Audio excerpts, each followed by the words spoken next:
The bridge was as silent as a grave. The cogitators still whirred, the lights still flashed, displays still blurted out reams of information and analytics, but all its crew were now silent. Every person there had stopped and turned, oh so slowly, in utter shock. The one word had been used, a single word that none ever wanted to hear, ever dreamed they would hear given as an order. The shock was palpable, the horror only now dawning, as the eyes of all who looked at the Inquisitor widened, as realization sunk in. It was not a discursive point, a suggestion or an option.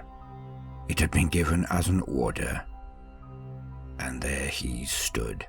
The cold, sterile simplicity of his garb, his height, his composure, his stance, all exuded authority, and for some reason, threat. Perhaps it was the sigil he wore openly on his chest, the single letter, the icon of authority. He was of Holy Inquisition, but not just that. He was Ordo Malleus, the demon hunters. Only the captain could hold his gaze, only he would dare to speak. So he did.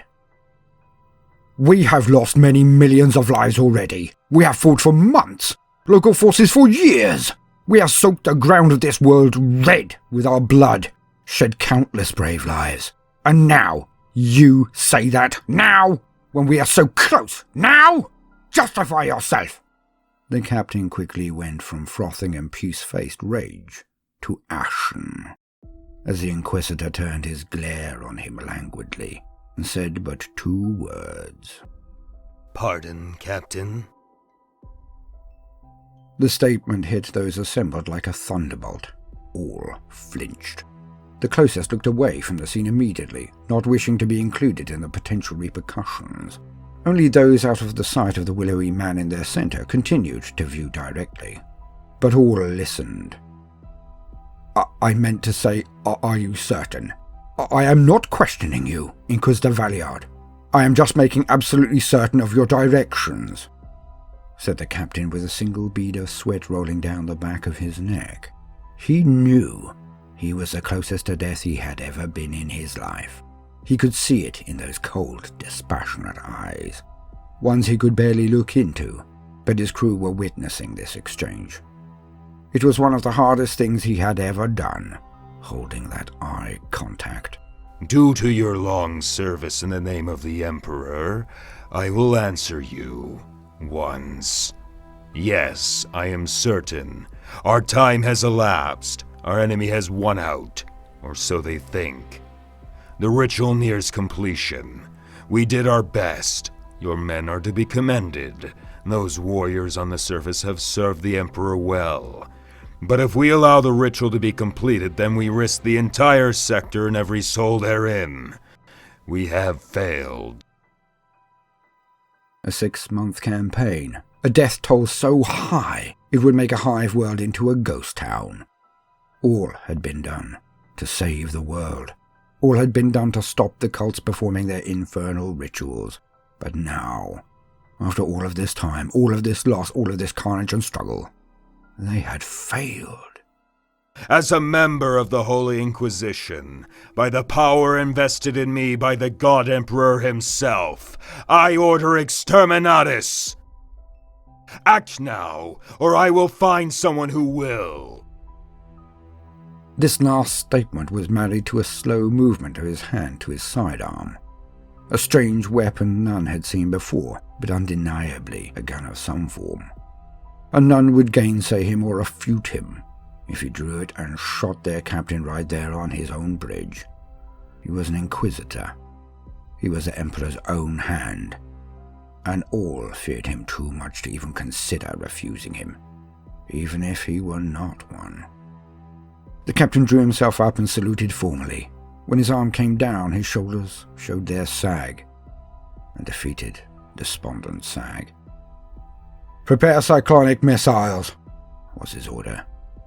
The tactical officer gravely nodded at the captain, signaling preparedness, and with one word, one command, the world below was doomed.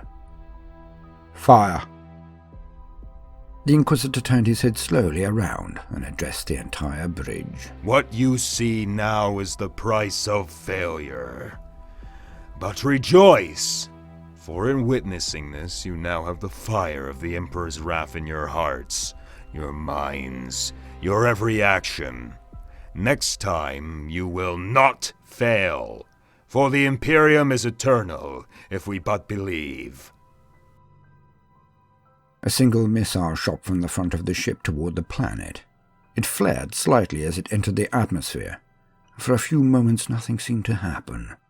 While the bridge crew looked at the Inquisitor, they were not watching their displays. Was this his intention, or a coincidence? Thought the captain.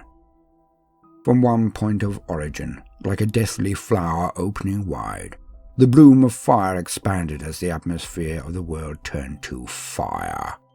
As unwatched screens showed thousands of men and women, tanks and transports covered in a firestorm. Every being, everything on that world would die in the cleansing flame of utter annihilation. Nor would life ever flourish on this planet again, its atmosphere stripped away. It was to be forevermore a dead, lifeless husk.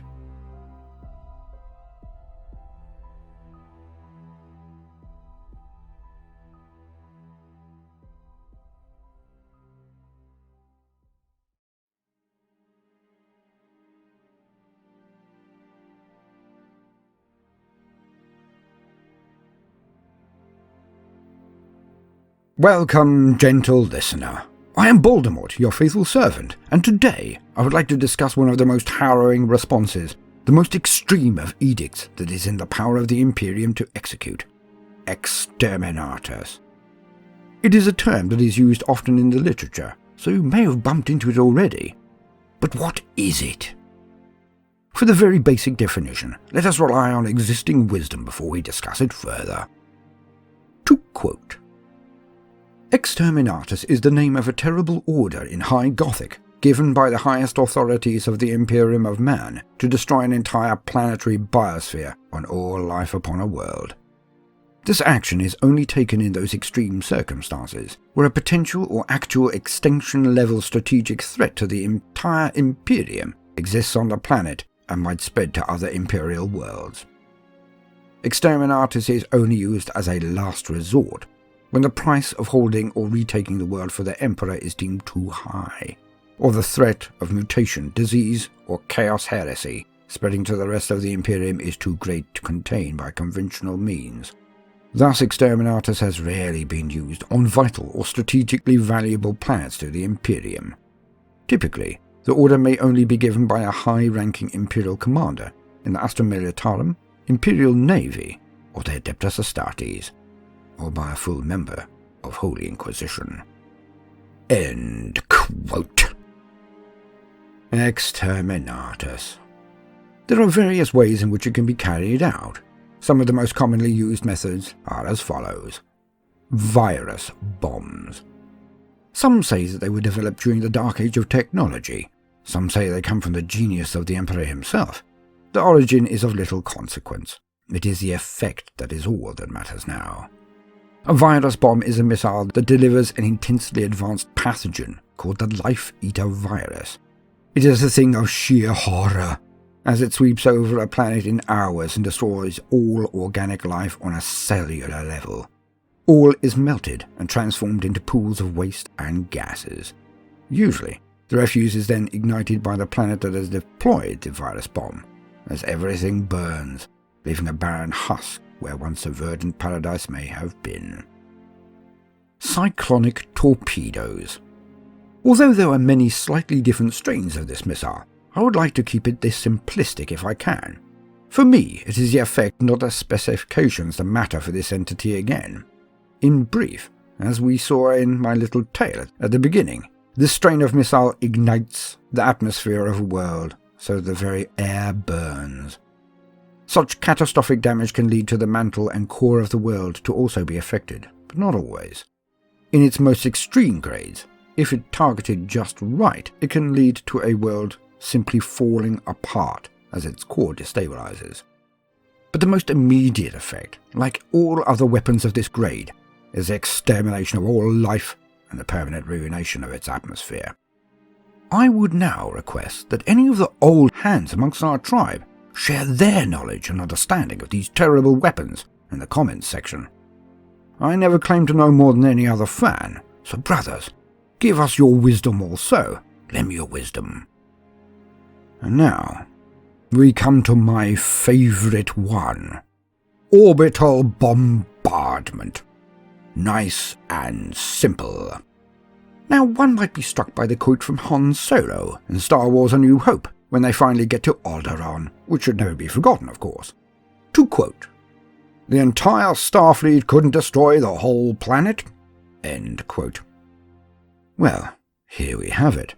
The end of the discourse about whose navy is more potent. For one of the main methods of exterminatus in the Warhammer world, the Imperial fleet is to just bombard a planet from orbit, and not the entire fleet. Just a segment of them, a local flotilla. So yar sucks boo to the Star Warsies. Feel the force on that one, Jedi lovers. Ha! All in good fun only. There is space for all fandoms in... space? Yes, the Imperium's navy can just float above a planet and bombard it until it simply falls apart. It does take considerably longer than the specifically designed weaponry above, but it gets the job done nonetheless. So, one might ask, why does the Imperium not perform this action more often, with all of the threats and the horrors that can infest the world? Why does it waste massive resources and throw away almost uncountable lives to defend planets against seemingly insurmountable odds? If the Imperium has control of 1 million worlds, surely they can afford to lose some. Well, let me put this into perspective for you. Let's compare the Imperium to a building, a house, a home. Each world is like a brick in that house, and in our analogy, a world taken over by demons or mutants or heretics is an infestation of a brick. Now imagine that you have to take that brick and remove it, but it cannot ever be replaced. No problem, eh? It's only one brick, right? Now, let's apply this to the course of time. Imagine you have to remove just 5 bricks a year. No big issue, right? But then multiply that by the course of the existence of the Imperium. Now that is around 11,000 years so far. So over the course of the Imperium, that would mean 55,000 worlds would have been destroyed. 55,000! Now, no matter the size of a palace, that is a lot of shrinkage in brickwork. Out of 1 million, this may still seem not that much. You still have 945,000 worlds left, especially as there are so many more worlds in the galaxy that have not been populated or even charted. So much potential for expansion. Why not do it more often? This keys into the perspective, goals, and method of the Imperium. The Imperium, despite us seeing its dark and stark horror, is actually quite optimistic as an entity. The life of the individual is indeed worthless, each human being seen as nothing more than a resource to be spent, which is why it is so terrifying to all of us free-thinking individuals. But in their minds, the Imperium will be eternal. As such, it simply cannot be destroyed piece by piece, no matter how small its losses. In a hoped eternal empire, this would mean an eventual destruction of the majority of the worlds in the galaxy. Despite what we know as voyeurs, looking down on this world like viewing them, living and dying on battlefields for our entertainment, the vast majority of the populace of the Imperium have simply no idea what dire straits they are in, and how bad things really look. The propaganda of the Imperium is such that they believe that their armies are unstoppable, their forces better, stronger, and more numerous than any other. Plus, of course, there is the certainty that their god, their emperor, really is on their side, and he truly does protect. How can they lose? It is only a rare few in the Inquisition or the High Lords of Terror who actually grasp how precarious its entire existence is. They know how many threats there are, how serious, but it comes to the same thing as with the general populace. For the Imperium is not seen as a temporary fiefdom to wax and wane, not even at that level, nor humanity as one of a diverse pool of sentient beings. To humanity, the galaxy is theirs. Their realm will be eternal. This spirit, delusion or goal, one might say, is so ingrained in them from birth that they honestly believe it is only a matter of holding on for long enough, being strong, being loyal, faithful and devout enough. Then humanity will truly inherit the stars. All of them. It is the insanity of believing in a manifest destiny to rule, and to do so exclusively. The Imperium is so subconsciously confident in its own power and its own destiny that the threat of Orcs, Eldar Tau, and even the Great Devourer does not really shatter this unshakable resolve and belief that they will succeed. This is shown clearly in how the High Lords of Terror practically refuse to work for common cause and engage in never-ending Machiavellian scheming amongst themselves, even during times of existential threat to the Imperium. They will always pay lip service to the dangers and need to work in accord, of course, as they were organised to do, but their illogical certainty of eventual success makes all of these things like the buzzing of bees. For if you know that humanity will prevail, you are certain of it, from the tips of your toes to the top of your noggin, then there is only one thing that remains as your individual goal, to make sure that your name resounds throughout history, a history that will only end when the very galaxy itself winks out of existence.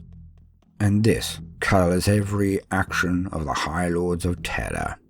So, due to the culture of the Imperium, Exterminatus is a rarity and to be avoided at all costs, for it is the realization of the truth that there are things bigger and nastier or more warlike than the human race. A stark look in a mirror that is always shrouded behind a veil of denial. The denial that perhaps the Imperium is not forever, that perhaps the god of humanity, as they perceive him, the emperor of mankind, can be defeated. And it is right that they do this. It is right that the populace of humanity are kept in the dark and fed on lies. Because if even once, just once, the reality of the situation comes out, that perhaps the Emperor is not infallible, that the human race are not the ultimate beings in the universe, and that it was all temporary, well, this would mean that the privations and horrors of the grim darkness of the future are all for nothing. And the instant that that one thought takes hold, the instant the Imperium doubts itself, is the day it will come crashing down. Hence the clarion call of the ecclesiarchy is actually true. Blessed is the mind too small for doubt. You think I'm soulless? That I am callous beyond repair? That I have no humanity left within my carcass? Child, I have seen the depths of depravity the human spirit can offer, the whims of the demon enforced upon mortal husks that blindly serve them. I do what is necessary to make sure the whole of humanity can sleep at night, and my job is thankless. I may commit many thousands to screaming death, but all become silent in the holy absolution I provide. But I don't need the thanks of chattel who barely understand how things work. I do my work in the Emperor's name, and that is good enough for me.